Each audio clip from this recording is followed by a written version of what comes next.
Restaurant Unstoppable. What the most successful restaurateurs know that you don't.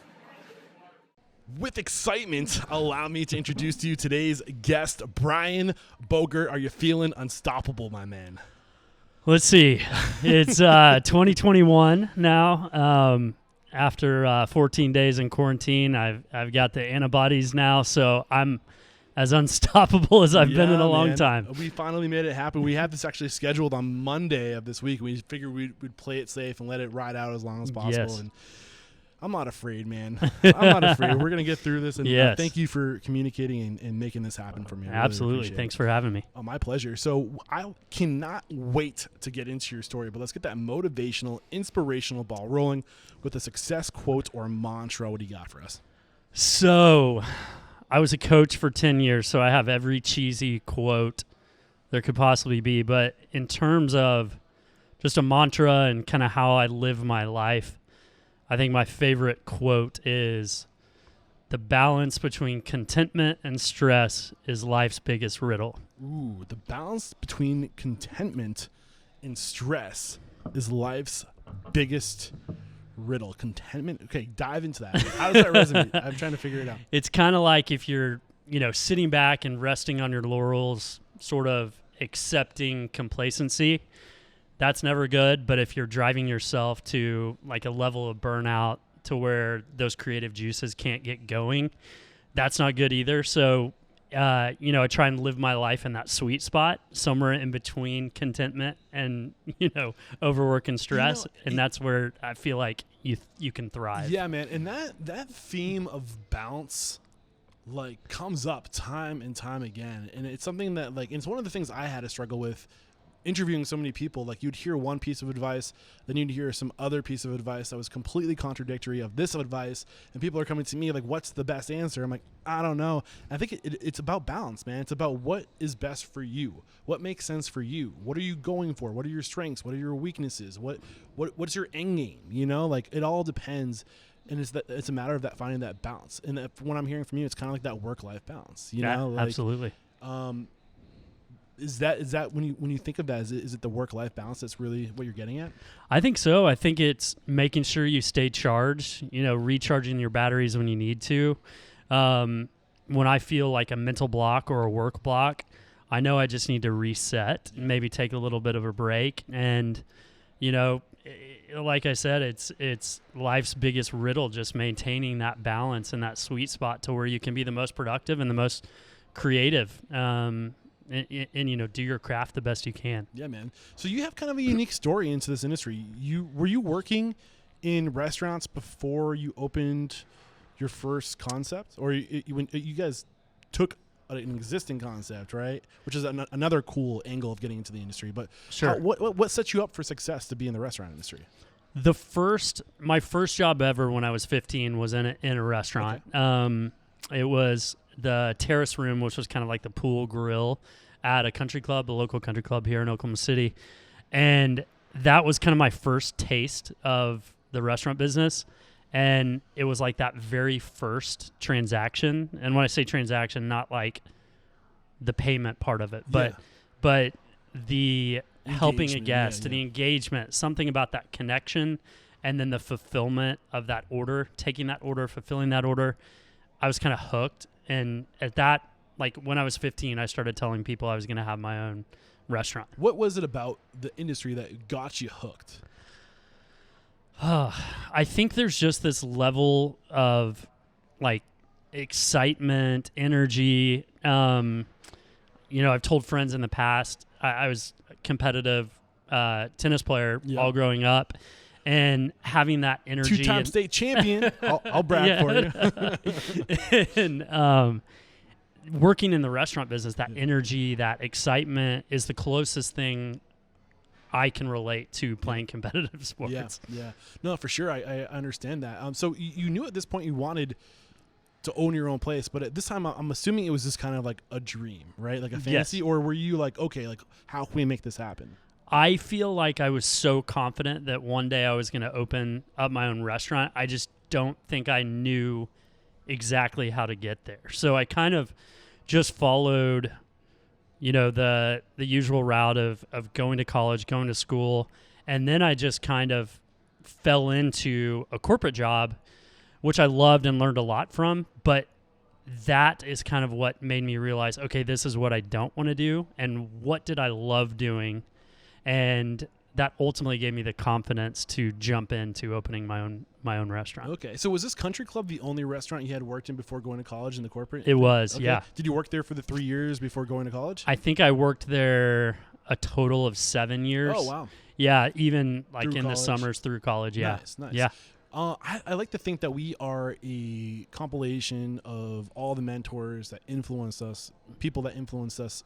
Is there anybody that comes to your mind, a restaurant person that really helped mold the hospitalitarian you are today? I don't think that's a real word, by the way, but I'm going to make sure good. I get it into the Webster dictionary before the end of my time with this podcast. In terms of restaurant specific, I feel like there wasn't necessarily a specific example of somebody that I saw them and I wanted to do that necessarily. Yeah. Both of my grandpas were entrepreneurial and they owned their own businesses young. So I think that like entrepreneurial spirit, like they were mentors to me and just how they took care of their employees. And can you give me an example of a story of how they sure. took care? Yeah. I mean, I just remember, luckily as a kid, I got to go to both of their offices quite frequently. And I always got to go to like their holiday dinners or holiday parties, or I remember they'd have these summer outings at this place called Frontier City, which is an amusement park, and everybody. I think that's right off the highway over here. Yeah, I was like, what is that place? and their entire families were there, and we'd like take over this park, and I just remember thinking, like, this is the coolest thing. It's like a family, and so I feel like their entrepreneurial spirit and how they took care of their team members was really important. And then on another level, my dad's been a coach, high school football coach, I think for 40 years, close to 40 years. And same thing. It's something just about how he takes care of his athletes and like bringing them food for film meetings and, taking them out to dinner. There's just something about how all of them took care of, their team like it was their family. And I think that's the thing that like I remember most about growing up in the working world. And what I try to put into my restaurant group is making sure it is like a family and taking care of each other. I love that. What were your grandparents doing? So my grandfather, both of them, well, one has been in the oil business for the majority of his life, still does it. The other, he opened his first service station at 22 and just kind of did all sorts of things, sales, marketing, dabbled in restaurants, so a little bit of everything. Awesome. I love that. Any other lessons from your grandfathers before moving forward as far as how to be, how to look at entrepreneurism, anything like that? Let's see. I don't need to put you on the spot. The answer could be no too. I mean, I'm sure there's a tons of like under like the radar things that they like. Where do you start? Right? Yeah. I mean, I feel like just observing them. I don't know that I was in an age to ask them like business-minded questions, but I do remember like a turning point in my career, kind of when I felt lost. My dad telling me, okay, what do your books look like? How are you keeping track of your books? And at that point... Was that with the social order? That was my first restaurant. Okay. Yeah, first restaurant in 2003. And I was kind of trying to do everything. My business partner, Manny, and I were working the cash register, working the grill. I was trying to do the books and keep up. And my dad, was just kind of hitting this wall. And my dad was like, do you understand your books? Do you understand if you're making money or not making money? And I'm like, well, I understand if I have enough money in the account to write this check or not, but I don't understand my books. And I just remember he was like, if you don't get somebody that can take good care of your books and understand your financials, you're never going to understand your business. And that was like kind of a light bulb moment in the restaurant industry for me. And at that point, I found a group, and they've been with us for 18 years now. All right, I'm making a note here because I want to come back to that. Sure. Books. So, all right. So you ended up going to school in Dallas, right? Methodist University of Dallas, in Dallas. Southern Methodist University in Dallas. What did you go to school for? I went to, my majors were finance and marketing. Okay. Yeah. And when you took these majors, in the back of your mind, were you like, what would serve me best as a restaurateur? Or had you not really gotten to that point yet? I think it was kind of I knew I wanted to do something business-wise, and I knew that I wanted to someday open my own business. So it's like, okay, what was kind of the default major? And then I had this creative side that I really wanted to tap into. So I was like, okay, let's get the analytical side, finance, and then let's get the creative side with marketing. Both of those help in business. So just kind of default double majored in finance and marketing. Yeah, I think those are two solid majors. I think finance and marketing tends to be the biggest Achilles heels for most restaurateurs. It's that extra stuff that when you're opening a restaurant, you just don't think you're ever going to have to really pay attention to. You're more focused on cooking the food or serving, but you forget there's just so many other elements. It's the E-myth, right? So you want to open your business. Like, do you know anything about financing or marketing? Probably not. Or systems and processes. I kind of have to take a little jab at you because I think it's kind of funny that you majored in financing and struggled with your books. I know. Seriously. Which is more, I think it's just more of a statement to our educational system than it is to you, honestly.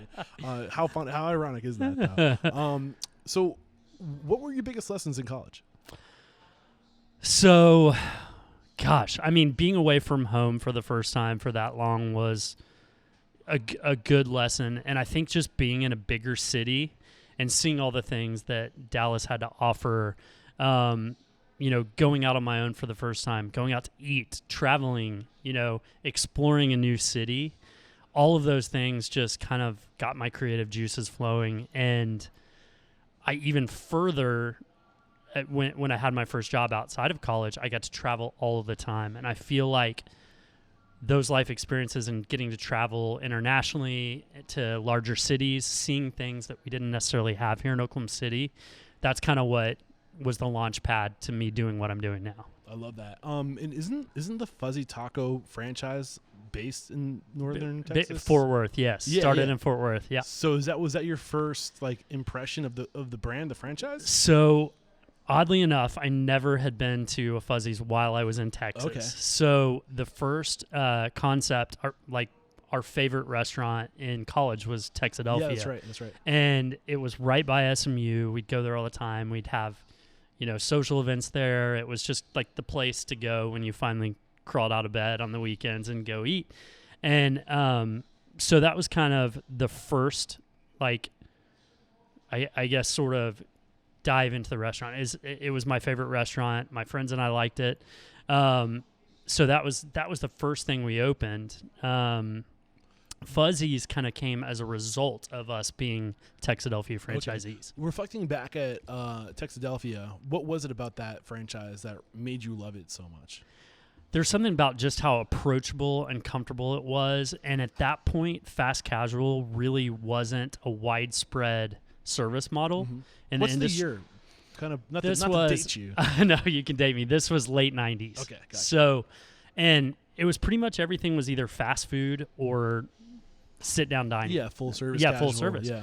So the idea of, quick casual, fast casual really wasn't widespread yet. Just starting to develop. Yeah, just starting to develop. So that idea of having a little bit nicer experience than, driving through a McDonald's to still being able to get in and out quickly. Yeah. And at an affordable price point for a college student. I'm sure it kind of played into it. Interesting. So what about professors or anything along those lines, mentors in college that influenced you? In college, we had I had so many great professors. I had a great marketing professor that I loved. Also in our fraternity, our chapter advisor, I was president of our fraternity. Bo Seegers, he worked for International Paper, and he was just a great mentor in terms of how to lead and how to lead effectively. And he just had this great way of giving me feedback, like, okay, what you said resonated or it didn't resonate, and here's why. And he was just a great support system. He was probably 10, 12 years older than me at that point, but it was like having somebody to bounce something off of that knew a little bit more than I did at that point. Nice. So basically, like you learned about communication skills, how to give constructive criticism. Yeah. It sounds like he would build you up and then maybe take you down a little, but it wasn't like he knew how to give the critique. Absolutely. So yeah. What about that do you think was special that you can share with us now? I don't know. I think he just helped me become a leader who engaged, just engaged the chapter, like somebody that was approachable, that they could trust. What made him approachable? He was just always kind of there and around. And like when it mattered, he was there. And like just looking back, I noticed that he was available and he was there and he was present. Gave an F. Yeah, exactly. Yeah. Yeah. And like, it's that simple. Like people know when you care and it communicates, it translates. Definitely. Absolutely. So, you were in school with one of your best friends, right? Yes. And your business partner. Yes. So what was it like? I mean, you really go way back with your business partner. Yeah, definitely. So Manny LeClaire, who is still one of my business partners today, we were at SMU together. We were both kind of after college working in jobs, like big corporate jobs. He worked for the Richards Group, a big marketing company in Dallas. I worked for Accenture, which was a big management consulting firm. And, we were both kind of in the rat race there, just kind of working our tails off. I was working very unusually long hours, traveling, flying out first thing every Monday morning and not getting back till like late Thursday night or Friday. So I was a nomad. I really didn't even have a place that I'd call home other than a hotel and a hotel lobby. But we both just kind of got to a point where we were like, hey, we want to do our own thing. And what do we know and what do we love? And he had worked at restaurants all through college, and it just kind of a natural fit. Nice. So what was Manny's focus? So he was a advertising marketing major. Okay. And he worked at this little restaurant right by SMU called Roly Poly that you could walk to from SMU. Nice. And so I just knew he had a great work ethic, and he has this huge, larger than life personality. And so I was like, okay, who makes sense to go into business? I know I want to open my own business. Who makes sense? Like, what makes sense? And I just remember looking like, who can I trust? Who's loyal and who has a great work ethic? What made you think you needed a business partner at this point in your life? I think I was probably just scared to branch out solely on my own. It was a big enough jump. Yeah. I was like very financially stable, growing the corporate ladder at Accenture, working at Fortune 500 companies and starting to make a name for myself in that organization. And I kind of panicked to the point of, if I don't do this now, 5 years from now, I'm going to wake up and never, like, this is going to be my career for life. And this isn't what I wanted. That wasn't what I wanted my career to be. So it was just kind of that point where it's like, okay, got to jump in and try this. Yeah. And how old were you when you started? How long were you into your career before you started having these thoughts? 3 years. Oh, so like 25, 24 years old? Yeah. So I think that I was at Accenture for 3 years. So I think probably by my 22, 23, I was exploring it. And I remember like thinking specifically, and I knew specifically Texadelphia is what I wanted to open and bring to Oklahoma. And I knew I wanted to bring it here. And I remember like growing up the courage, like, okay, I'm going to call them. I'm going to make the call. And I remember being so nervous to call the franchisor of Texadelphia, call the owner and just tell him what I wanted to do, like shaking on the phone when I made that first call. So I'm curious, when reflecting back at this time, you said you didn't want to do it on your own, right? You knew that, like you weren't quite ready to really go out on your own. But what about, were you mindful enough or self-aware enough to know that maybe you needed somebody to round you off? Maybe you weren't strong where Manny might have been strong? Absolutely. I feel like I am the act and then ask questions later, or I'm more of a, what's React. the term? Like the ready, fire, aim? The ask for forgiveness rather than permission guy, and Manny is that ask for a lot of permission before. So I think we definitely, definitely balance each other out. Nice, good to know. what was it that made you think I want to start with a franchise? Did you ever have, at this point in your mind, did you think you might ever want to do your own unique concept, or was that not even on the radar yet, or did you only want to be a franchise operator? I felt like it was going to be a great way to learn since I've never opened my own restaurant. I thought it'd be a great way to learn the system and be able to train in an existing restaurant. It's so true. And there's tons of ways, there's tons of points of entry into this industry. I think that's probably, if you have not a lot of experience, but you want to own and you want to learn fast and you want to learn how to do it right, the best way is to get involved with some type of early franchise, because there tends to be a lot of opportunity if you can really be selective. And don't go think of it as you selling yourself to them. Like, you want to find somebody who wants you, right? Like, you want to, really figure out, like, who's the best to join, and then just learn as much as possible, ride that wave early on, make a bunch of money, right? And then figure out, like, okay, now that I know how the operations of a business work, I can go out and plug those systems into my own concept. Was that going around in the back of your mind? Yeah, absolutely. Like, just kind of soaking as much in as possible. And it was such a young, like, infant franchise that we also knew that we had a little bit of flexibility. Like, it wasn't going to be so stringent that we couldn't use our own creativity and come up with some of our own ideas too. So that was really attractive. But I mean, Texadelphia was our crash course. Like, it was our, here's how to, run, operate, open a restaurant 101. And we made every single mistake you could possibly make. It was like, that was the launch pad for what the social order is today. Every single, like, thing that we do and don't do now started in that restaurant in 2003. I can't wait to dive into some of these lessons you learned the hard way, the mistakes you made. But I think you probably have some nuggets you can drop on us, some gold, about the best way to approach a franchisor and to get their blessing to, become a franchisee. So what did you learn about that process? You said you were terrified. Yeah, to approach these people. Like, take us through that. I can remember driving, like, on my lunch break when I was working at Accenture, and this is so embarrassing, but I remember listening to the Dave Matthews song, "Where Are You Going?" And that was, like, the inspirational, okay, you're going to call. Do you know the jingle? Yeah, could I sing it now? No. But it's just, like, hilarious looking back that was the song that inspired. What are the lyrics? I kind of the "Where are you going?" Okay. But anyway, it was kind of like this pivotal moment. I knew I was ready to leave Accenture, but I didn't know exactly how to get out.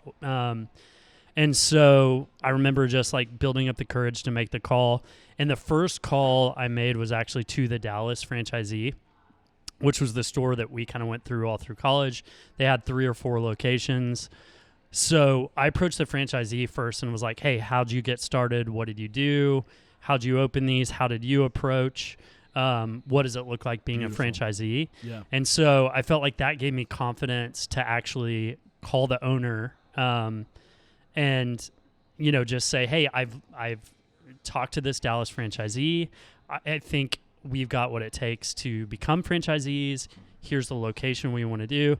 And so that first call to him was a little bit easier because I'd sort of interviewed a couple of the franchisees first. Which I think is a great approach. I mean, that shows that you're serious.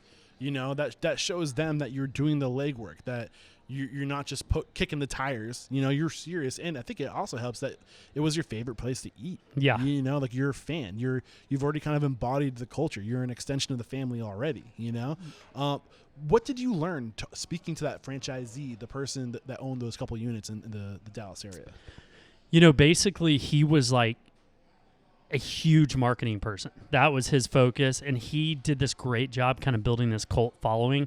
He had gone to UT and Texadelphia. It was on the drag right across from University of Texas. And it was a huge cult following. He did a great job bringing that to Dallas. He just was a quirky guy that did the weirdest marketing stuff. And he was just funny. And it made this kind of unusual Tex-Mex meets Philly cheesesteak burger sandwich shop seem like the coolest thing ever to 20s and 30-year-olds, to young professionals. And so he really just kind of gave us ideas on marketing. And then what about the advice he gave you about approaching the franchisor? Like, what when you were asking him, like, should we, like, when he said, "Hey, I want to open my own fuzzy taco," was he like, what do you say? Like, you know, like, what was the advice he gave you to approach the franchisor? Basically, like, made it seem like not the biggest deal ever. Like, I was building it up to be this like life-changing monumental call, which it did end up being. But he was so laid back in it to where he's like, oh, just call him. What do you have to lose? Yeah. And, I think a lot of times fear of approaching something or going after a goal, when you look at it at what do you have to lose, that's a good way to just go for it. Yeah. I mean, ain't nothing to it, but do it. Yeah, that's what I like to say. Did he give you any advice about the questions to ask, the things they like to hear, things like that? No, just go basically, for it. Yeah, go for it. And basically, I think he said, make sure you let him know you know your market, you know your audience, and that you have some restaurant experience. I mean, looking back at it at 22 and 23, approaching somebody to become a franchise, I mean, there's not a lot of systems that would allow that to happen now with the lack of experience we had.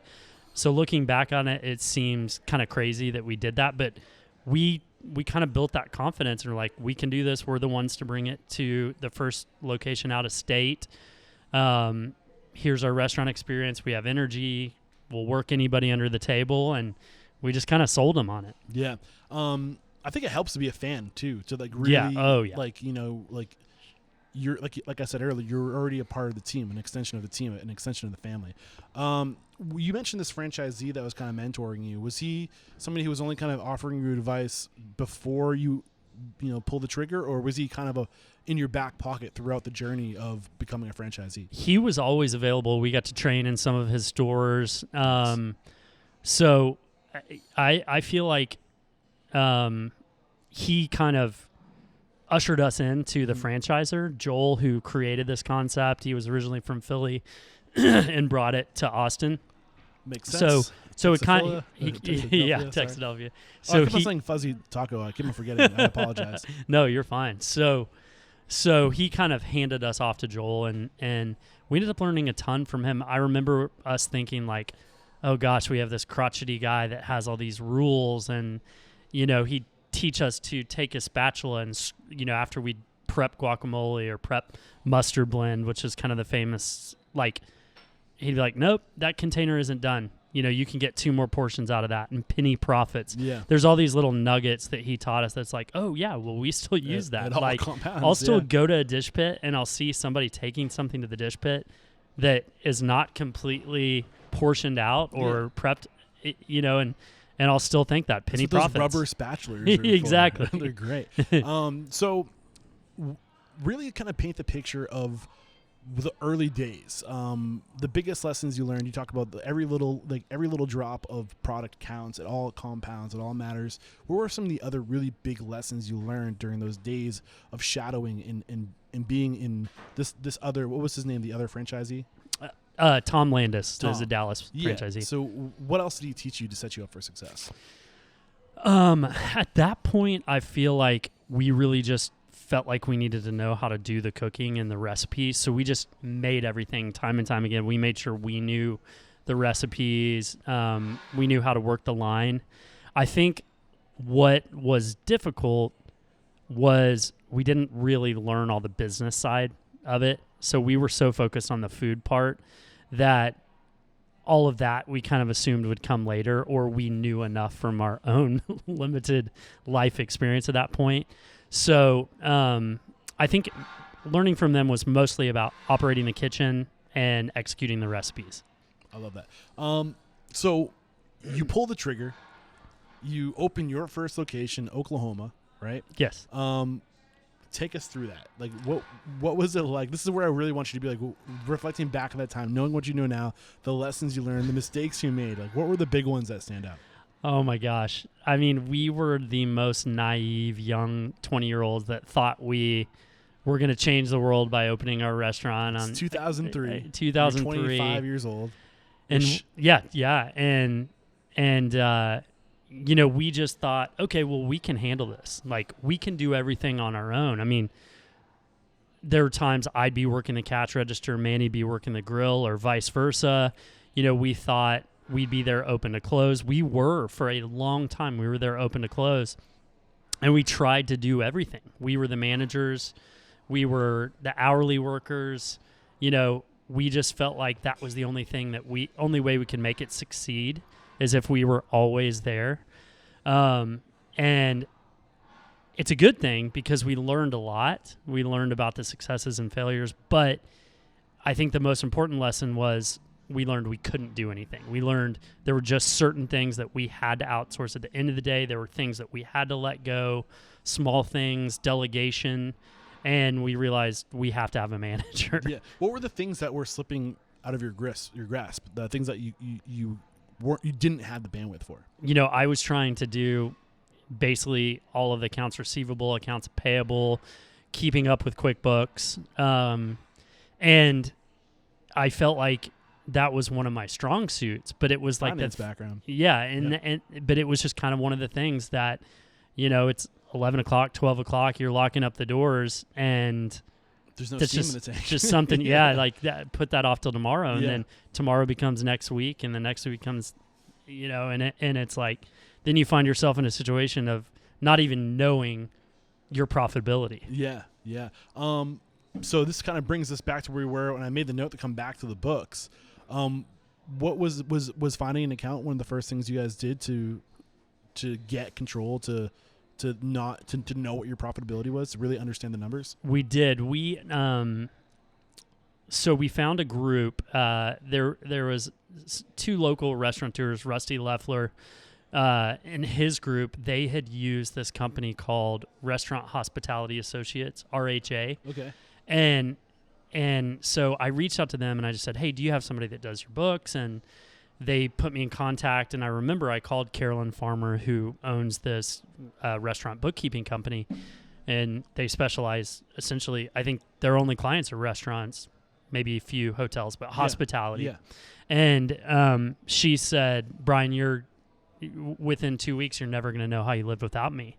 And here we are in 2021. And Carolyn's team does the books for every single restaurant in our group. Yeah. So, really kind of paint that picture of the before and after, like where you were, what your perception of the business was to where she took you after, say, like 6 months of really like tracking and documenting the numbers. So where I started was a big pile of bills and kind of unorganized books. And where we ended up was,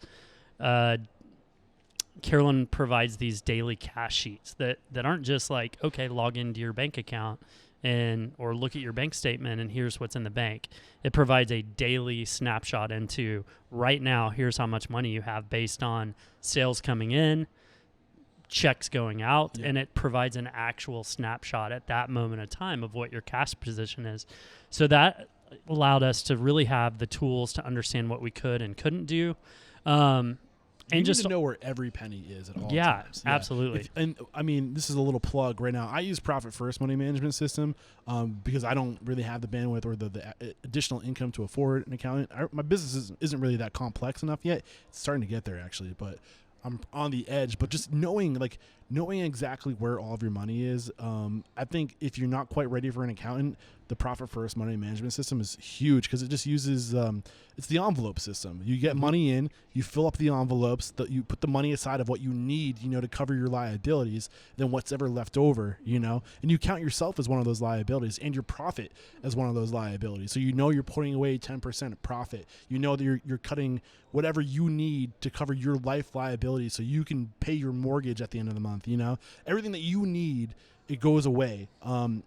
And it's knowing exactly where all of your money is cannot be stressed enough. Absolutely. For sure. But my plug's over. I apologize. No, it's great. So what were some of the other things reflecting back at that time that were just game changers? Actually, before you get into that, I want to address that I think you did the right thing by just being you and Manny. at first. I think every owner needs to like go through it all to understand how every aspect of their business works. You need to do it yourself first, and then slowly through doing it, knowing what your strengths and weaknesses are, knowing what your lanes are, right? And then start focusing on your strengths and delegating or hiring for your weaknesses or the things you just don't have the bandwidth for. Was that kind of going through the back of your mind as you're like, okay, what do I really just not want to do? Accounts payable, accounts, AP, AR. Yeah, I think we finally had to start thinking, okay, what can we delegate?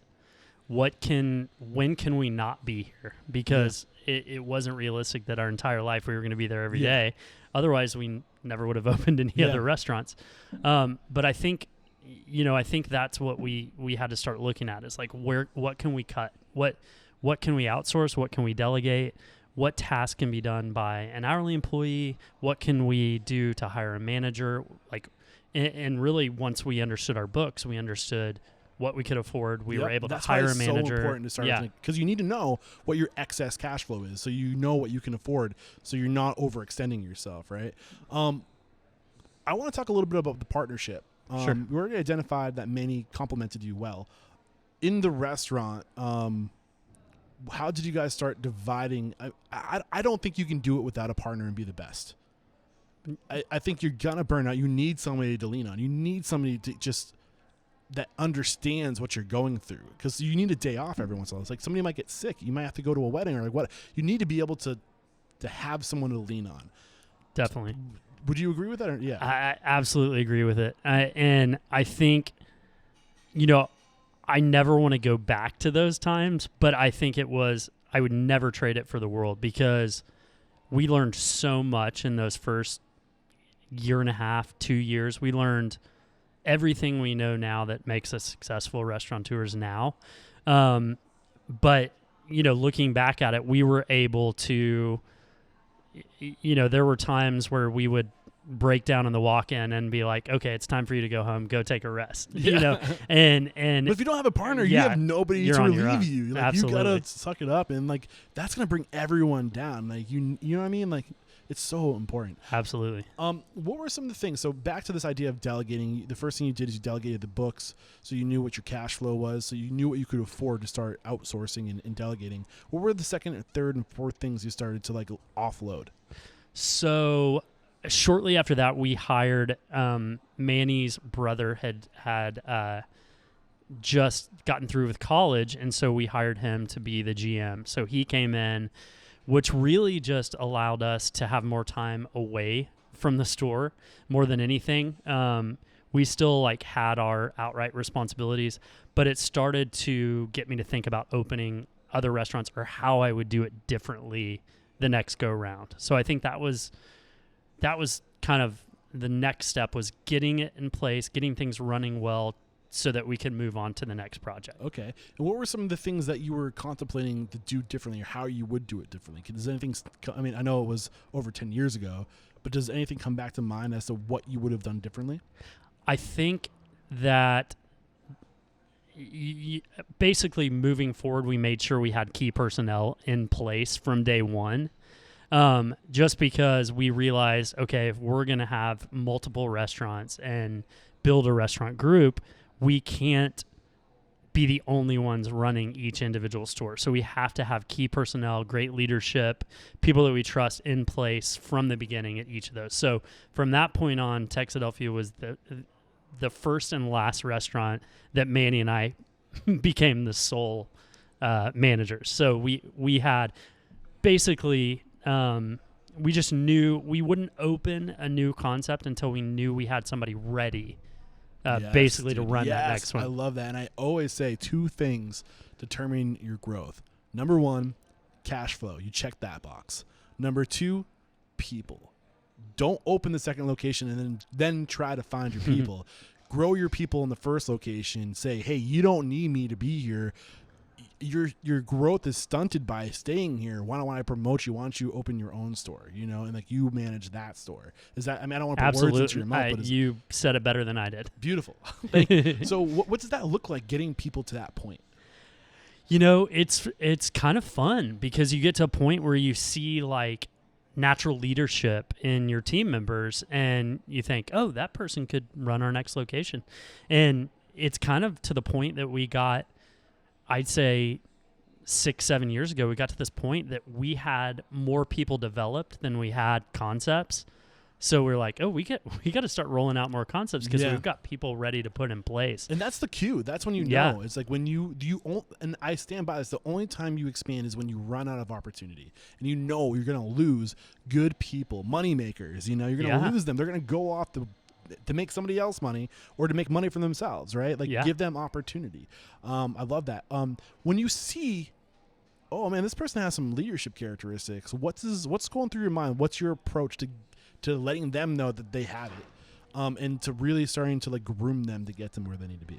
I think the thing that I see the most is if somebody's a self-starter, like, you know, you can always give somebody a to-do list, but somebody that walks into a room and develops their own to-do list and checks off their own to-do list is the best kind of leader. Because the self-starter is just, it's an intangible that you either have it or you don't. What else are you looking for? Just a good person. You know, if I'm talking to a potential new team member or manager or leadership within our group, you know, can they carry a conversation? Do they seem like a good person? And I feel like it's more an intangible. Like when I interview somebody, I don't have specific questions. It's a feeling. It's a feeling. So I think just a good person, somebody that it feels like hospitality is in their DNA. So you know they're going to be a manager or running their own restaurant someday. How do you break the news to them that that's your plan for them? Like, what is the approach? It's interesting because we've been able to hold on to a lot of people that probably never planned for the hospitality and restaurant industry to be their career. But right about the time that we were starting to expand, we opened our own concept, 747 in Norman, and then we, decided we were going to become Fuzzy's franchisees. Right about the time there were a ton of energy management and a ton of oil-based graduates in Oklahoma City, especially that worked for us, and it was right about the time of the oil bust. And so we were able to hold on to a lot of people because they couldn't get jobs, and then we offered them opportunities that they weren't able to get when they graduated. And then we basically vested them into our system that we decided, you know what, these are great, great hard workers, people that maybe not necessarily thought they'd be in the restaurant business forever, but they're career-minded. So we came up with a program just to vest them into our system, a profit-sharing system. And a lot of those people that worked for us some of the key leaders in our group have worked for us since 2003, 2005. When did 747 come into play? 2005. So okay, it's only 2 years. 2 years after. 2 years after. Okay. Yeah. How many Texadelphia locations did you open? We opened the first location in Norman, and then we opened one in downtown Oklahoma City. Before the 747. 747 came second. So that was the second business, and I kind of branched off and opened that with one of our Texadelphia managers. Okay. Got you. So it was Texadelphia 2003, 747 2005, and when did your second Texadelphia? I don't think we opened our second Texadelphia until 2009. Okay. And was there any other concept between those two? So no. At this point, you only had 3 businesses. Yeah, at that point, 747 really was a monster. It took up a lot of our time and energy.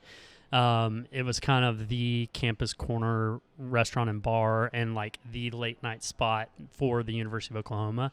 So what did your business, paint the picture of where you got your business before 2005, where you said, we're busting at the seams with talent. We need to open something else. We need to create opportunity. I feel like that point in Norman was really starting to grow. More people were coming to the University of Oklahoma from other states. It used to be really just like a continuation of high school for people that lived in Oklahoma, but a lot of Texas, Colorado, people from all over started coming to the University of Oklahoma. They really started recruiting out of state. Yeah. And there was just this demand for concepts that, were a little different than what, Norman had previously. And at that point, there were really only dive bars on Campus Corner. And we were like, you know what? We're going to open up a nice bar for a college town and just something fun for the students. And we just saw a need. That's kind of how we've done everything. We see a need for something, and then we go for it. Yeah, I mean, I think I was telling you the story of how I started the podcast, and it's when you're looking for something and you can't find it, odds are you're not the only one looking for it. But back to Texadelphia, did you establish that like you had more people than more talent than you know what to do with? Is that where you were at? And then how did you select who went on to open the 747? Well, at that point, a friend of mine who became my business partner in 747 was a shift manager at Texadelphia. He graduated and was like, hey, I'm interested in opening a restaurant, a bar. Like, we need more places to drink on Campus Corner.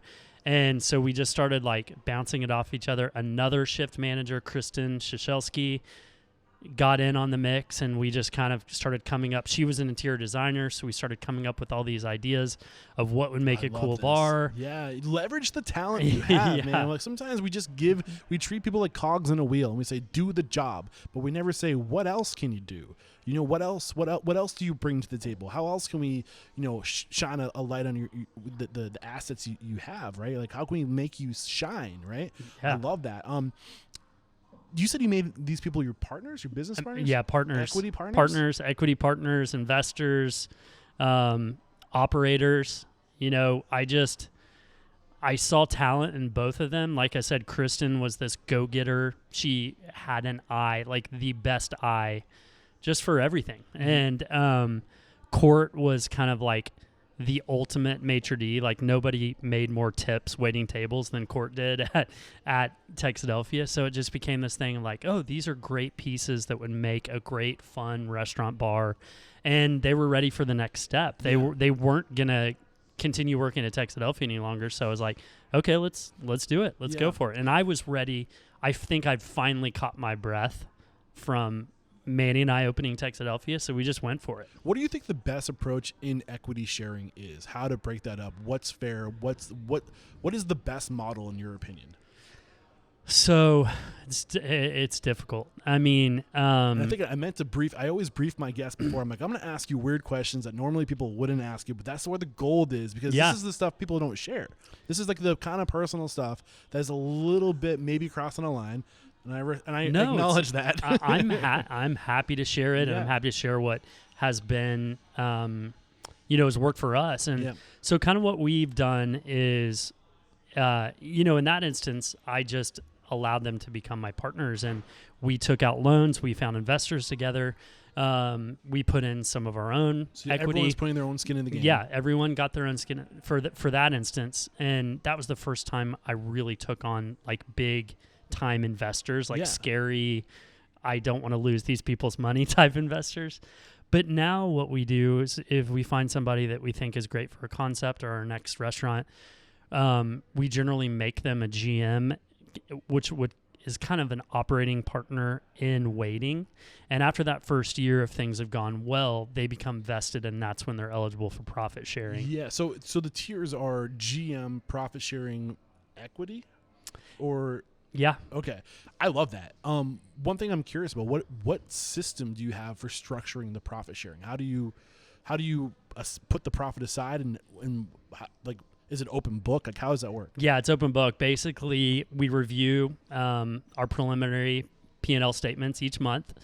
We look at our net operating profit. If there's any debt service in there, we take that away, and then we distribute.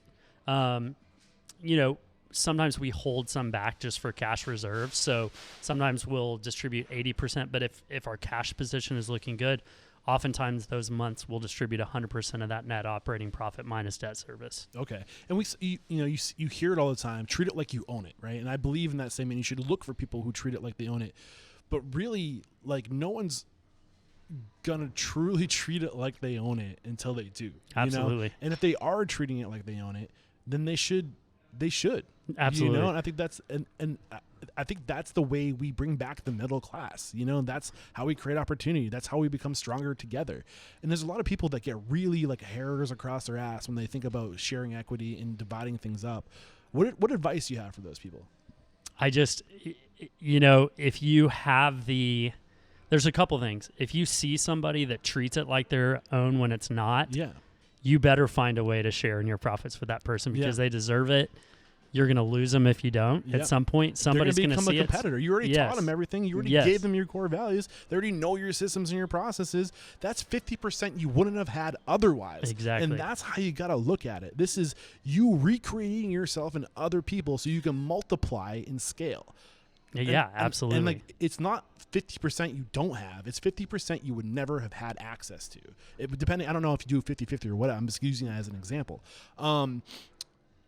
You mentioned something else earlier that I thought was really intriguing. You said that sometimes people are on a separate path and they never even considered the restaurant industry as a path. I think it's really important that when we see somebody and recognize them for being good at something, it's our duty to let them know they're good at it, because we don't know what we're good at, I think, personally. Sometimes it takes that outside perspective to let somebody know that we're good at it. We might have an idea that, oh, like I tend to do this better than the other person. But when you reinforce that, when you let them know, they might have never even considered it as a possibility, and you might make it a passion for them. And I think we become passionate about what gets reinforced. We all want to be praised. We all want to be seen. We all want to be recognized. I think it's getting seen, being recognized that helps you to find your passion, because like it feeds the soul. What are your thoughts on that? Absolutely. I mean, one of my very favorite things to do is if I hear something from a customer or my friend texts me and says, hey, I was at Fuzzy's in Chisholm Creek and this cashier so-and-so did an awesome job. Like, my son has this allergy. They made sure everything was perfect. My favorite thing to do is go in and find that employee and tell them, like, we talk about, you know, there's a lot of stuff you can catch people doing wrong, and we like to correct that, obviously, but it's awesome to catch somebody doing something good and make sure that they know about it. Yeah. It's one of my very favorite things to do, and just see the surprise of like, oh, wow, this is the owner telling me I did this good. Yeah, we need help finding our lane. We do. And I think that's where ownership, the duty comes in, helping people get in the lanes, putting them in the right seat on the bus, right? Yeah. As Jim Collins would say. So, okay, we haven't even really moved that much beyond Texadelphia. Texadelphia. Sorry. And there's one more thing I did, like, you made me think of this, but you know, in 2003, 2005, there was a stigma for restaurant workers that it was a part-time gig. It wasn't a career. And I feel like we've worked so hard. We created that industry too. Yeah, we've worked so hard now to realize this is a career. This is a lifestyle. This is a passion people have, and it's a respectable way to gain a wage. And I feel like now it's like, you know, especially bartenders and chefs, like, that's almost like in some instances a celebrity. Like you said, you came in and you saw Nathan and you remember Nathan. I mean, Nathan's a star in Oklahoma City in the bartending scene, and that's awesome. That's not it's not it's not a it's no longer an industry or a career path to take lightly. Yeah, I love that. Thank you for saying that. Okay, so 2000, what do I have here? 2010, we opened 747 2005, 2 years later. One thing I was curious about, do you think it helped you being younger? Do you think you could resonate and identify and communicate better with people who are only 2-3 years your minor? At that point in time, yes. It's funny how old I felt I was. Like, I felt like I was so much older. But like, time looking is relative. Yeah. But looking back, it's like, no. I mean, we were pretty close to the same age. Yeah. But it was fun. That energy and, you know, just having the stamina of working till, 4, 5 in the morning, or working game days, opening at, 9 a.m. and being there until pulling a 14, 16 yeah, hour yeah. day, It was like, I mean, I thrived on that stuff then. You know, now it's like I can maybe do that type of shift once every quarter. Oh, I totally did. When I was flying, so I would wake up at 4 a.m. I would drive an hour from New Hampshire to Boston, report traffic for 2 to 3 hours, land by 7:38, drive for my 10-hour shift to Portsmouth, New Hampshire. I would start at, I can't remember when it started, but it would be a 10-hour. I was working like 15, 16-hour days. Wow. And it's amazing how you just don't even bat an eyelash at that at the age of 24, 25. I think it's the sooner you get into this industry with the mentality of owning, the better your odds are. And it's really just I think like that's that much more time you have to get established and make relationships, right? And you have, like you said, the stamina, the endurance to do it. And you need to be as lean as possible, you know. And if you can shoulder that weight and do as much as possible, like you and Manny were the only 2 employees, try doing that in your mid to late 30s or your early 40s. Yeah, it's possible, but you're gonna feel it, man. the body doesn't hold up quite as good, for sure. But I will say those shifts are some of the best memories, like the best memories of, you know, the restaurant business or anything is when you really put in that time and put in that work. Like, we did a bunch of holiday meals recently here at the Jones.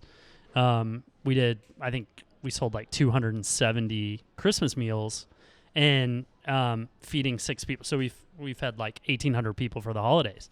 And, you know, that was a labor of love, but it was also great working side by side and working those hours with my team members and then realizing, oh, we're helping these people and making them have a great holiday experience because they didn't have to do that. Like, that's rewarding. Those shifts are rewarding. I love that, man. Okay, 747. We didn't really get into any.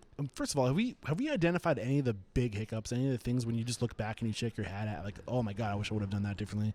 The mistakes you made that I feel like we've rung a lot out. Yeah, I think most of them. I mean, we learned the most at Texadelphia, and I think every restaurant since then we learned from them. But in terms of the big ones, I think we hit hit them. So 747 was a completely different concept, business model. Like, you were doing fast casual before. Now you're doing kind of like a bar, full service, high volume bar. Yeah. I mean, how many curveballs got thrown at you during that process? I mean, you know, dealing with a drunk college clientele is not a pretty thing. It's entertaining. I mean, it would have made the best reality TV show in the world. Right. Cameras being around that place. Raw. Some of the strangest things ever happened there. And it was so much fun, but it was also like, you know, this was our 15th year anniversary in September. And it's just like, how have we done this for 15 years? What advice do you have for managing a drunk young crowd? Oh man. I mean, you know, knowing when to cut people off obviously is important. Not letting it get there. Right? Yeah. And, you know, ultimately everything we do is about hoping people have an experience and have great fun.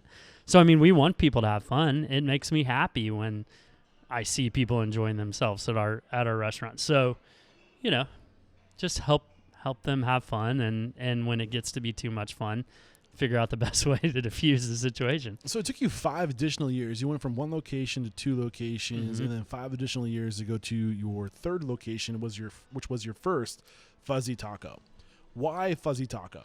So we had, who are still our partners out of Fort Worth, they approached us. That's where the concept started, and they wanted to expand it to the Oklahoma area. And through friends of friends, we knew these people. They approached us and said, hey, you know, we know you have some popular restaurants here in the Norman, Oklahoma area. Are you interested in developing this? And so we were kind of like, oh, we're not in the mood to open another restaurant right now.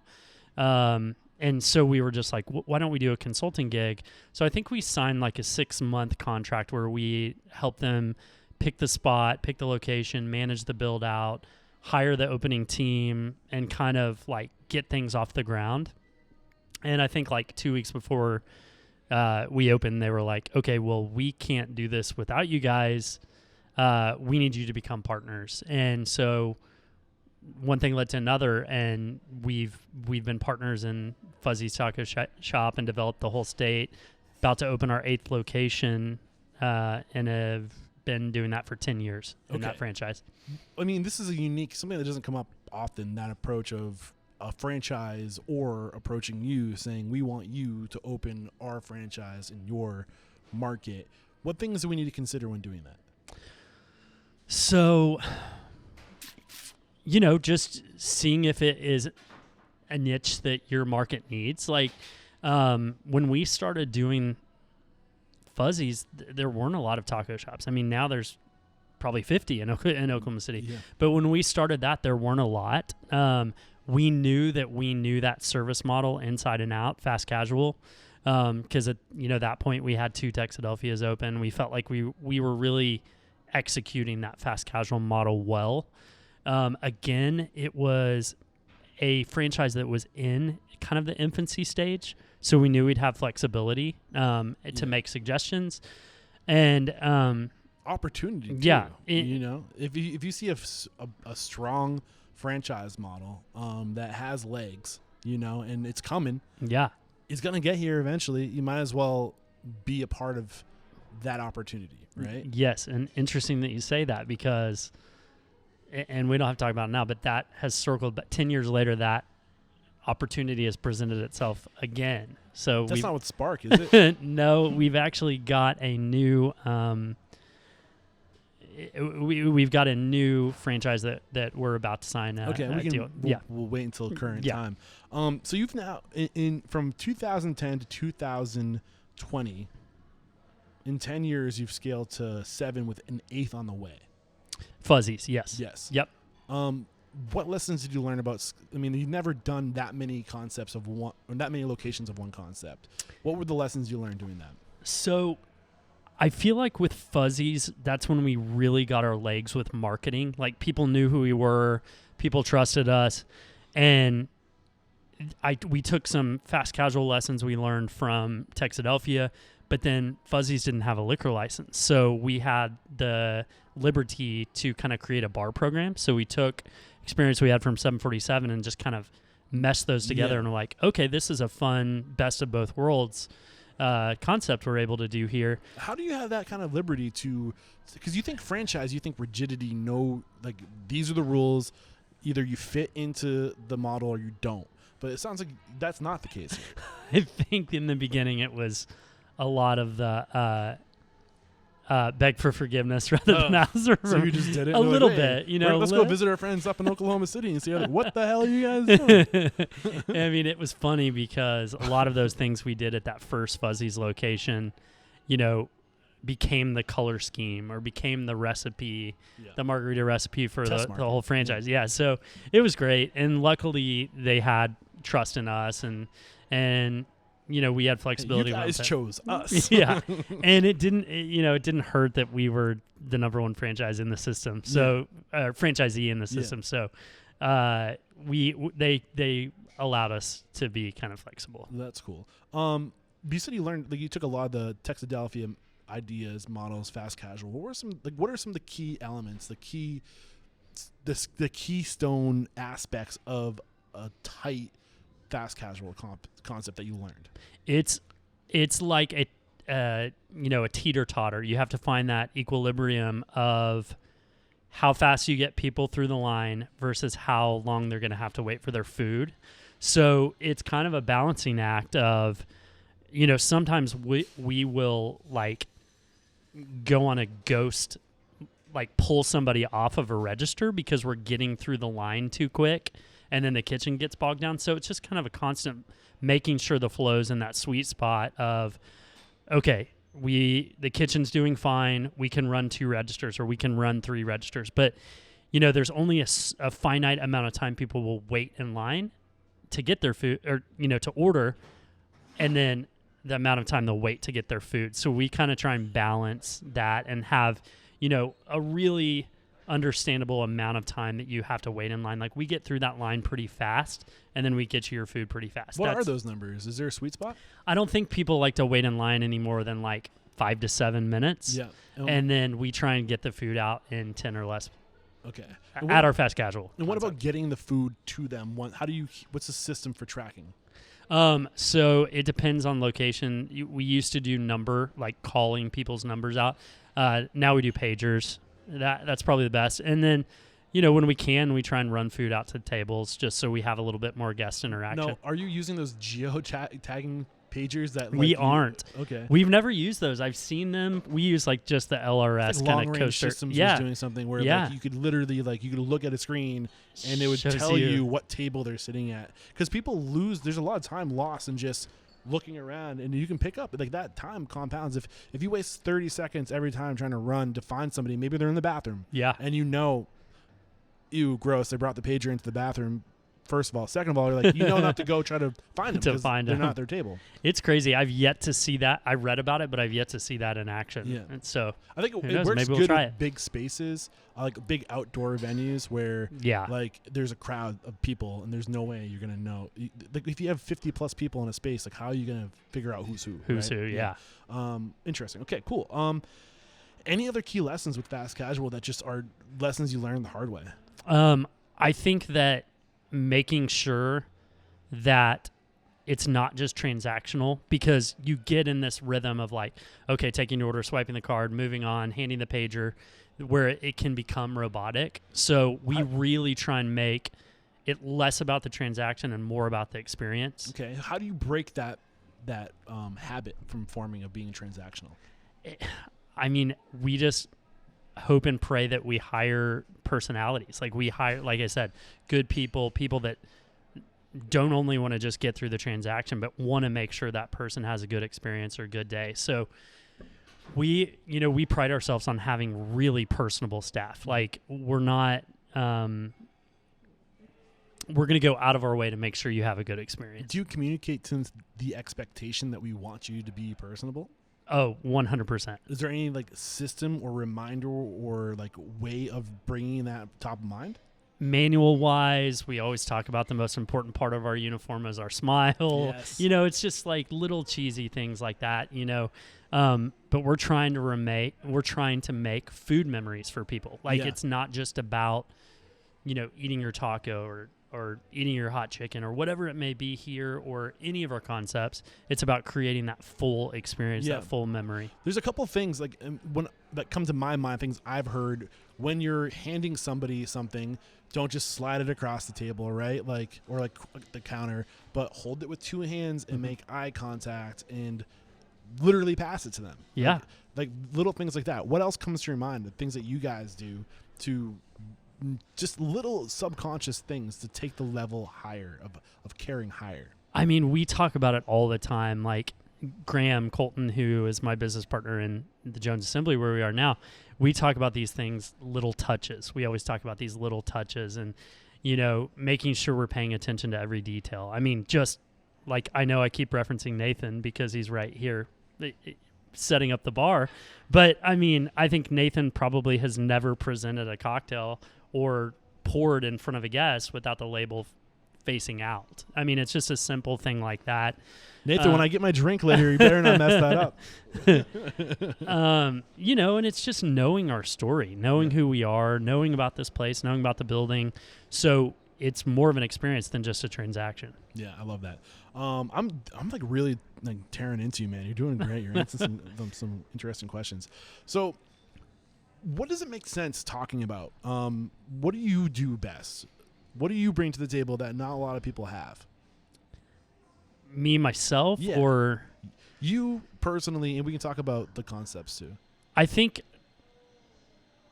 I've always been driven, and have kind of had this mentality of make it happen.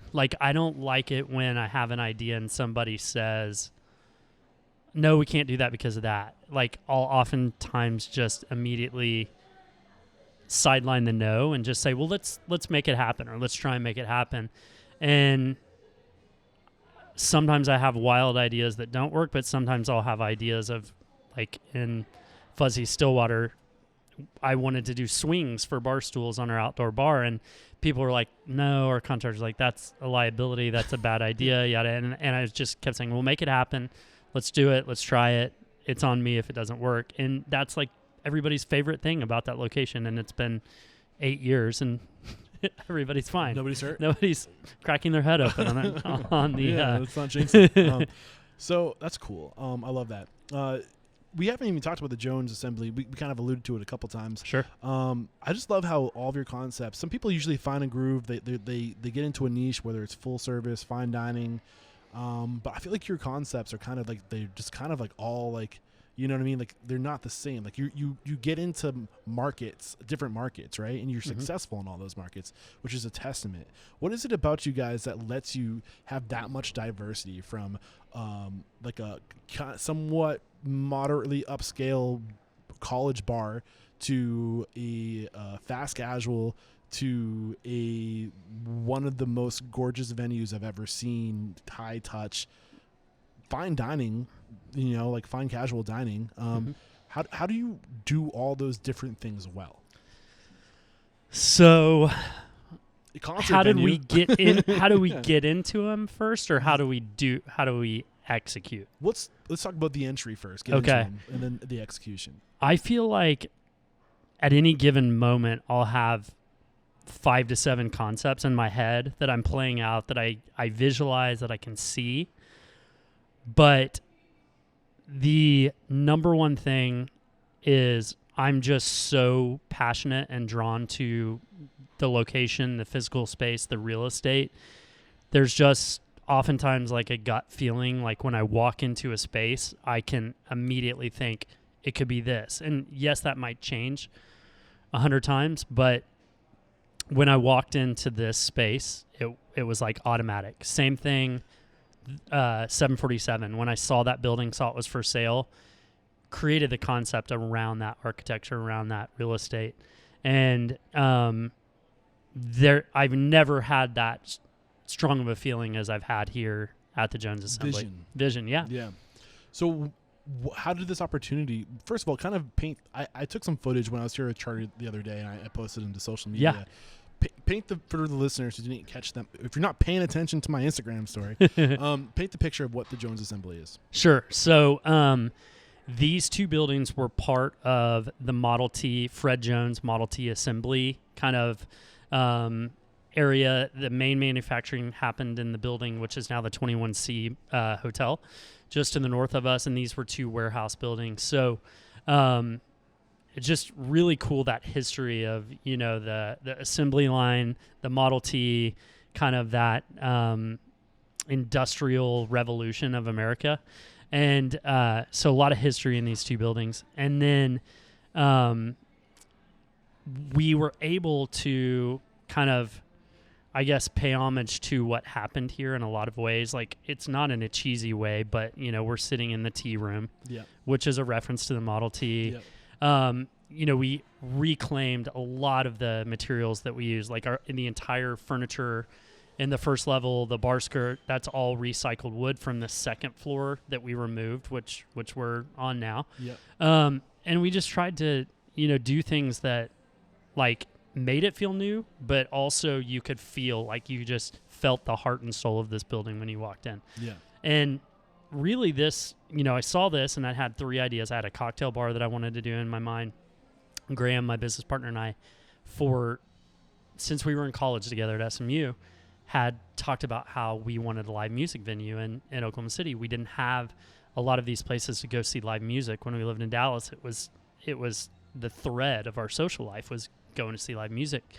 And then, you know, just opening a restaurant on this side of downtown. So we kind of infused those 3 food, spirits, and music all into one, because we weren't sure if a music venue on its own would work by itself. We weren't sure if a cocktail bar by itself would work on its own. So we kind of just fused them all together and said, okay, let's go as big as we can possibly go, do something we've never seen anywhere, build an indoor-outdoor stage, have the furniture fit under the stage, do full-scale concerts. Yeah, how did you know to use just to get them the most out of that space? How did you have the foresight to know that we're going to need to transform this space for whatever given event, whatever given need presents itself?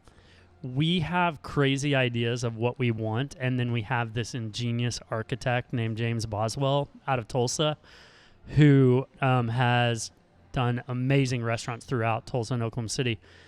But he is one of those guys, like when I say make it happen, he's not an architect that is so analytical or so rigid that he is the guy that makes it happen. Like when we were like, we want an indoor-outdoor stage, and we just want that to magically... Which is on the patio on the other side. Yeah, so it's hard to tell, like right now because of the weather, but basically... It's hard to tell that is a patio. yeah.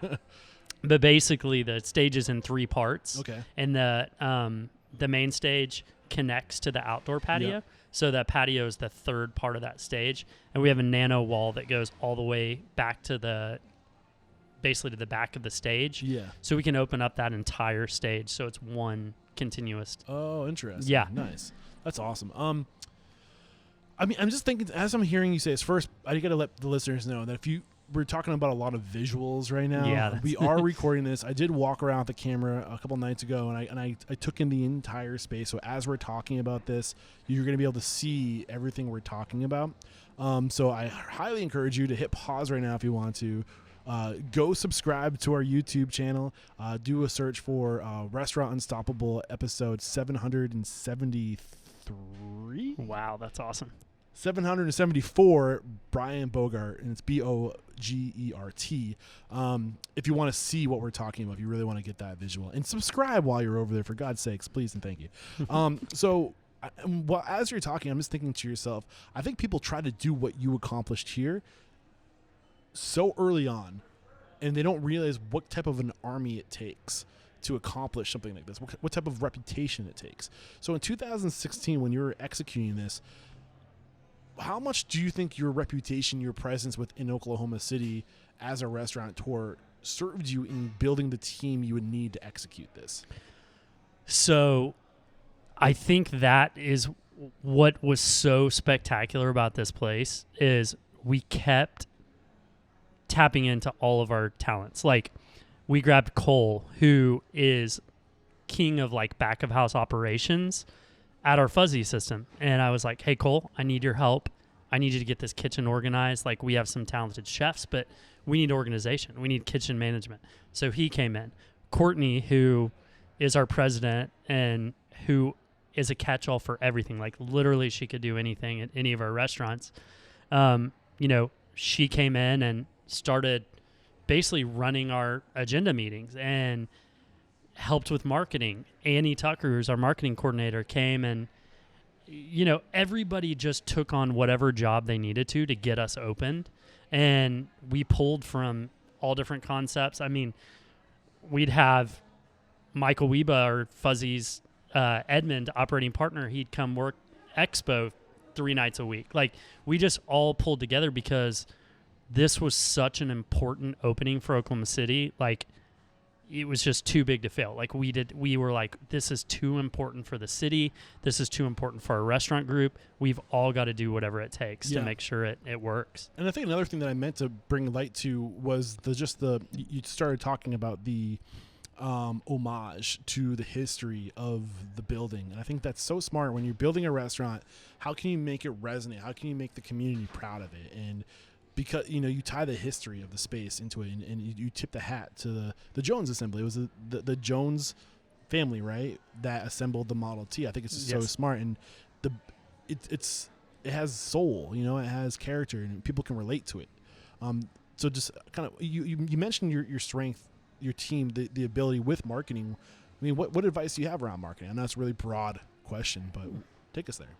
So I think one thing we do really well is prepare for an opening. We have like a pretty good following in terms of like our Instagram accounts and social media accounts, but whenever we go into like a part of the city, we really tap into, okay, who are our neighbors? What businesses are around here? And I mean, in this instance, we probably did 12 soft openings with different groups of people before we opened, because I mean, we did a tea room happy hour soft opening. We did like a little bit of a music soft opening. We did a lunch soft opening. Like we did all of these different things to see what worked and what didn't. And it gave so many people a taste of, what was to come in a setting that we weren't necessarily being judged fully. It was like, hey, thank you for helping us train. Thank you for helping us get ready. And that's one thing we always invest in, is we make sure we're ready to open before we actually open the doors to the general public. And it takes a lot of inventory. It takes a lot of working capital, but it is something that always has to be in our budget before we open, because we only get one chance to open to the public, and we want people to walk in and feel like we've been open for months the first time we open the doors to the public. So what is that approach? Is it a soft? How many do you do? A bunch of soft openings? I think we did 12 soft openings here at the Wow. Jones. Yeah. And do you announce when you're going to be opening, or do you kind of just open under the radar? We made the mistake of saying an opening date early on in like the life of the social order, and I think we've just learned now, like, not to set a date, because I kind of agree. We with always that push approach. it back. Yeah, because things always happen, especially with a build out like this. There's a bajillion different things that you just cannot foresee postponing the actual opening date. And like you said, you get one shot.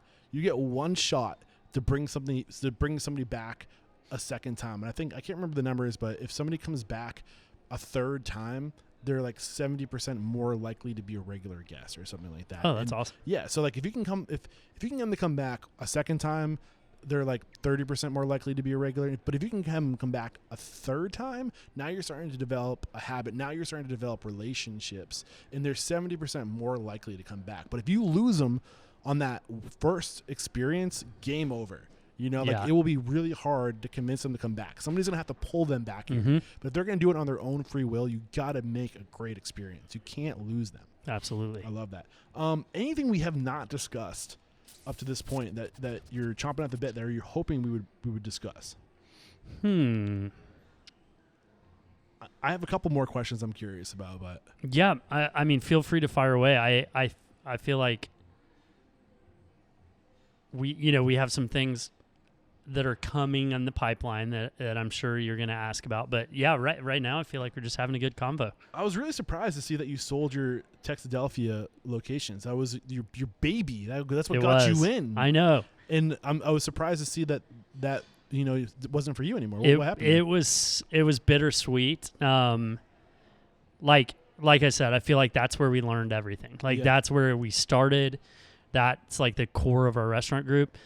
A new group bought the Texadelphia franchise. Joel, unfortunately, the original creator, passed away. A new group came in and is interested in developing more locations.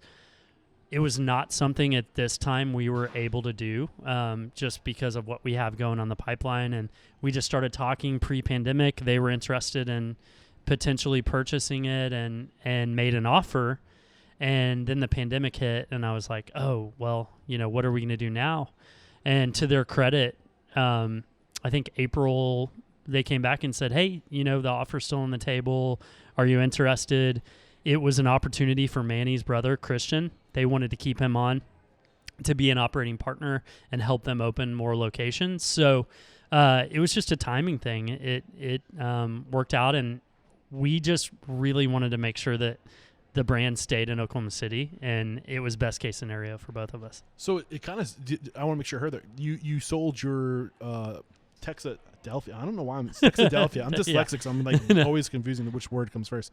You sold that, so it's in the family. Manny's brother has it. Yeah, absolutely. So you kind of retained it. Exactly. A it feels like it's still part of it. It goes back to creating opportunity for others, man. Yeah. And I cannot stress that's what it's all about. Yep. It's not about what you can do for yourself. It's about what you can do for others, which ironically always comes back to serve you some way, somehow. And usually it's with other opportunities, because people go to opportunity creators. It's just what happens. And then the only other thing we haven't really talked about, I want to know what your plan for the future is, what your thoughts on COVID-19 are. I think it's kind of also time we start talking, and I don't want to, what are your thoughts on COVID-19? The state of the industry, what's happening? What are your thoughts? I think it's shown our industry, restaurant worker resilience. I mean, the amount of times we've had to pivot, daily, weekly, closing restrictions, putting up plexiglass, moving tables, reducing capacity, changing hours, moving to, take out curbside, online models, like just the amount of times we've had to be nimble and pivot in these last 7-8 months is crazy. So I think it shows our group, at least, like, we're prepared for battle. Like if something like horrible like this happens to us again, we're going to figure out a way to be nimble and make it work. And I just feel horrible for other cities where they're not able to be open. We live in a city that we have been able to be open to some extent. You guys are 50% right now? So at this point, our hours are reduced, but our tables just have to be socially distanced and or plexi in between each booth or bar stool. So that's what we're doing right now. And then at most of our, I would say the most we ever allow this place to get to is probably 30 to 35% full. Okay. This is a What's gigantic the square space. footage in this? We're talking about 30,000 plus square feet in this. Yeah, I would say probably more than that. Yeah. We my apartment's 800 square feet, and I feel like I could just fit at least 10 of these things in here. Well, we've got 225 seat dining room, but then when we clear out the furniture for like a large scale concert, we sell 1,700 you got tickets. The balcony behind you over there too. This is a really beautiful space. But at like our fast casual concepts, we've had to clear out a lot of the tables just to make room for the DoorDash curbside to go orders. Now, were you doing that before COVID-19? So we were not doing curbside. We had an app, but it wasn't as user friendly as it is now. And we didn't have the partnership with DoorDash. So we didn't really offer delivery. Has that served you, do you think? It has. The fees are pretty tough to stomach, but it certainly kept us going when we needed it. Yeah. What about this? So now that you've shared what you had to say, and I haven't really been too vocal about how I feel. I'm not going to share all of what I feel because I really try to keep unbiased. My job is to learn, to absorb, not make points. But I do want to say this. I think it's really crazy how the restaurant industry has been taking the brunt of the load. You look at retail, and let's be honest, places that are not essential. Like, is Target essential? Like, do we need to go to Target? Like, there's maybe. Especially with online ordering right now, like, you could just as much make the argument that, like, we could just have something delivered or whatever. You know what I'm saying? But when you look at how hard the restaurant industry has had it, and how just like this almost an unfair, unbalanced amount of regulation being put on them, and how good we've been at complying, is a testament to the people of this industry to do what we're so hospitable. We just want to make everybody happy. We do what we're told. Like we play nice. You know what I mean? Absolutely. And it's amazing to be able to see just how good we've been and how much we just put the safety of our guests ahead of our own needs, because we're dying out here. Like, literally, like, well, yes, literally. Yeah. That maybe I shouldn't be laughing. I didn't mean it like that. But but the restaurants are literally closing, like, left and right, like losing their lives' work, right? Yeah. And it's just it's crazy to me that, like, we still kind of just go along with it. And I am curious sometimes, like, where's the line? When do we start pushing back and start saying enough is enough? Luckily, groups like Independent Restaurant Coalition are doing a great job. The National Restaurant Association is doing a really good job with messaging, trying to debunk, restaurants taking the fall and being the scapegoat for a lot of the community spread, which there's not a ton of data to back that up. And, ultimately, restaurants are being asked to carry a lot of the responsibility and brunt when oftentimes the citizens aren't. And, to me, this all comes down to social responsibility. Can I be responsible enough to wear a mask, care for somebody else, keep my distance, and follow the rules that are set forth? Like, we're not trying to be these stringent rule makers. We're just enforcing the rules that are hopefully going to get us all through it. And for the record, I'm not an anti-masker. Oh, no, no. I you've seen what I did to make you feel. Like every interview, Absolutely. I replace the mic cover. I disinfect the mics. I disinfect the headset. I do whatever I can. I'm trying to do my part. But at the same time, life has to go on. And like, I just feel like it's just getting to this point where it's like we need to find a balance. We started this conversation talking about balance, right? Yes. And I think that we need to find a balance. And I think we're at this point, and I'm thinking about starting this hashtag open anyway. Because really, what can the government do if every restaurant at the same time says, guess what? We're going to open. We'll stay at 50% capacity, but screw you. I have to feed my family. I have my whole life invested in this. And we can't be responsible for everything, like at some point, like you said, social responsibility. People need to be responsible for themselves. If they aren't in a safe place to be going out, if they're compromised, then they need to stay home. You know what I'm saying? And that doesn't fall on us. And I don't think I'm out of line saying that. No, I don't think so either. And if not, there's no accountability. Give the financial support the money should be going to help those people that need it the most, people who are at the most compromised, the most at risk. We should be, not just the government, we as communities need to be banding together to help these people out. We need to identify, maybe it goes against some kind of, I don't know, like confidentiality or something or whatever, but I feel like we just need to stop looking for somebody to solve the problem and just do it, solve the problem, come together, figure it out. Yeah. Some sort of organized. People are just fucking pointing fingers, you know what I mean? Like, or putting their hands out, asking for help, like give. What can we do? And you don't hear those conversations. Yeah, exactly. Sorry, I was a little bit. No, it's. I've been really quiet about it for a while because I'm afraid of what, but anyway. Exactly. At the end of the day, if people want their restaurants, their community restaurants, their independent restaurants, their favorite restaurants to survive, like, everybody's got to do their part. We're the second largest industry in the nation, the restaurant industry, the food and beverage, hospitality industry. If we just say, no, we're going to open anyway, who's going to stop us?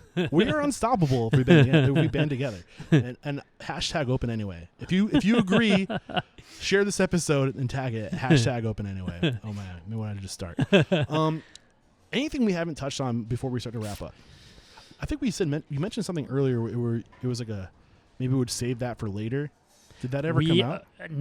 I don't think so, but I think what we're referring to is, I believe we found another opportunity that is going to be coming up soon. That's right.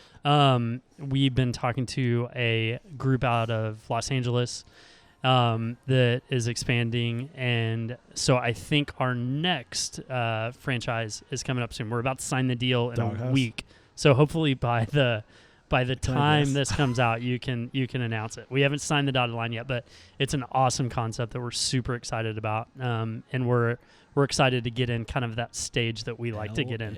Who's expanding out of LA? It's about to blow. You can tell me after. I'll tell you after.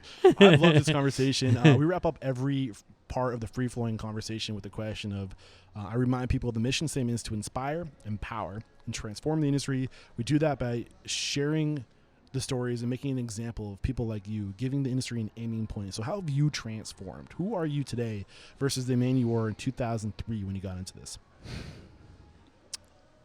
I think it's obviously we've grown. There's a lot more of us. I think, from those first days in 2003 of just survival and, how am I going to pay my personal bills? It's become how do we help all of our team members make a living? How do we take care of our crew, our staff? How in the middle of a pandemic do we communicate? Do we help? Do we do what we know best to take care of them? So I feel like it has grown from being singular to being like, this big group that we want to take care of each other. And that's, bottom line, why I get up and do what I do is because we want to take care of our team members and we want to take care of our guests. We're back, and the first question I have for you is, what is your it factor, a habit, a trait, a characteristic you believe most contributes to your success? Make it happen. What is your biggest weakness? Saying no. What is one question you ask or thing you look for during the interview process when you're building a team? What are you looking for? The intangibles. What are the intangibles? Personality. Good person. Can you feel they're a good person? What is your biggest challenge today?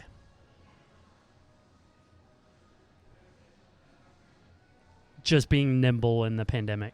And how are you overcoming that challenge? Being able to pivot quickly. Share one code of conduct or behavior you teach your team. A way to be, a way to act. A core value. We've got this saying of keep your head on a swivel. What does that mean? It just means always be aware. Like kind of have your head turning up. in every, and does a guest need something? Is there a piece of trash on the floor? Does something need attention? Proactive, not reactive. Yep. I love that. What is one uncommon standard of service you teach your team? So this is something that's common within the four walls of your restaurants, not common throughout the industry to go above and beyond. I think it's probably the same answer, the head on a swivel. Yeah, absolutely. What's one book that's a must-read to make us a better person or business owner? I just read the best book. It's called You're Not Listening, What You're Missing and Why It Matters by Kate Murphy. You're not listening, what you're missing and what matters? Is that what it was? So the title's You're Not Listening, and then kind of the subtext is what you're missing and why it matters. Okay. And what was the biggest lesson from that book? There's just a whole idea of active listening and syncing up your brainwaves with others while you're having a conversation and the magic that happens when you do that. Dude, there's this term for that. It's like, I can't remember. I heard it somewhere else. I saw it in a book. It was mentioned. Oh, what's it called? It's like, I can't remember. It's killing me. But it's just the idea of just shutting down everything and just empathetic listening, or just like where you shut everything down inside and you just listen. And it's hard to do, man. Mm-hmm. I'm constantly learning how to do that as a well, podcaster. you're pretty good at it. Thank you very much. But it's so powerful. It's so powerful. Did you listen to that book or did you read that book? I read it. Okay. Do you listen to audiobooks? I do. When I'm driving, like on a road trip. Yeah. Game changer in my opinion. And if you guys are not Audible listeners, if you do not have an Audible account, I'm telling you, it will change your life. Head over to audibletrial.com/unstoppable and get your first book on us. And it changed my life. I'm dyslexic. I mentioned it like a few times during this interview, and literally like once I discovered audiobooks, it just the roof came off. You know, it was like unlimited learning. And that's amazing. We're busy in this industry. We don't have that energy to sit down after a 12-hour shift to consume a book. But when you can listen, you can have it playing in the kitchen during prep, and you can the cool thing is you can also bring your team in on the lessons. Like, make your team listen to the books you're listening. Start a dialogue. Maybe they have ideas. Maybe they hear something like, we should apply that in this way that you would have never even, make it a group thing. You can do that with audio. Cool. Yeah, I don't know. I just love I like it. What is one thing you feel restaurateurs don't do well enough or often enough? After reading that book, listening. Yeah, for sure. Name one service you've hired or outsourced to. So this is my attempt to help good people connect with good people. So something that you can't do as well in-house if you were to outsource it to somebody else. Restaurant Hospitality Associates, who I mentioned. They are great bookkeepers for restaurants. And then we outsource a lot of our, basically our payroll, credit card processing, and some HR onboarding activities to Heartland Payment Solutions. Yep. Gotcha. So the next question is around technology. Maybe you might have answered it with that last little bit. What's one piece of technology you've adopted within your restaurant that's had a huge impact on communication, efficiency, profitability, anything along those lines? So we actually adopted two new pieces of technology. One, we developed an app for our team members, and it basically is like serves as your employee ID. Okay. But what I love about it is we can push notifications, so we can send our newsletter through the app or push like, hey, it's game day in Norman. Fuzzy's Norman and 747 need extra bar help. Does anybody want to pick up shifts? Was this a custom app that you had developed? Custom app we you developed. Can't go buy this app for yourself? No, it's called, I mean, you could download it and look at it. It's just called SO, So You Know. And it's just like trying to keep everybody up to date and informed. Beautiful. And then we use a software called Asana. Oh, okay. Which is kind of task management. Yep. And we use that for new project Spark that we're working on, and then we use that within management teams because it's just a good way of getting reminders, and you can't really run from it, which is great because like, did you do that? I know you got the email, and I know you got so accountability. Yeah, I love it. This is the last question. I get a lot of eye rolls. It's a doozy. Get ready for it. If you got the news, you'd be leaving this world tomorrow. All the memories of you, your work, and your restaurants would be lost with your departure, with the exception of 3 pieces of wisdom that you could leave behind for the good of humanity and for your legacy. What would they be? For the good of humankind and the good. I mean, it's a tough take one. care of each other. 1. Travel. 2. Listen. 3. This has been a great conversation, Brian. Thank you so much. I wrap up every chat by calling somebody out.